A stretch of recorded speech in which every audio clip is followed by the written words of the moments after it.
চা বা কফির সঙ্গে আজ আর একই রকমের চপ সিঙ্গারা খেতে ভালো লাগছিল না। তাই আজ আমি একেবারে নতুন একটা রেসিপি বানিয়ে নিলাম। তার জন্য প্রথমে ময়দা নিয়েছিলাম, ময়দার মধ্যে অল্প একটু লবণ আর দিয়ে দিলাম সাদা তেল। খুব ভালো করে মিশিয়ে নিয়েছিলাম, তারপর অল্প অল্প জল দিয়ে একটা ডো রেডি করে নিতে হবে। ডোটা রেডি করে এক সাইডে রেখে দিলাম।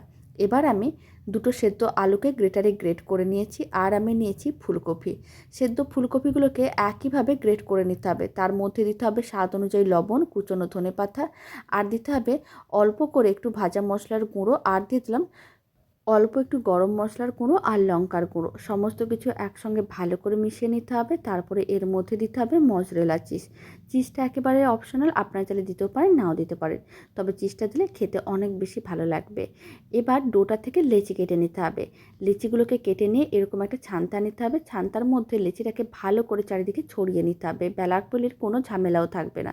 তারপর অল্প করে একটু তেল সাইডগুলোতে ব্রাশ করে নিতে হবে, আর এইভাবে যাতে ভালো করে আটকে যায় তার জন্য অল্প করে একটু জল ব্রাশ করতে হবে। সমস্তগুলো একইভাবে রেডি করে নেওয়ার পরে গরম তেলের মধ্যে দিয়ে দিতে হবে, আর মিডিয়াম ফ্লেমে উল্টে পাল্টে বেশ লাল লাল করে ভেজে নিতে হবে। এতে অনেক বেশি মুচমুচে আর খাস্তে হবে, খেতেও ভালো লাগবে। বাড়িতে বানিয়ে দেখতে পারেন, আপনাদেরও খুবই ভালো লাগবে।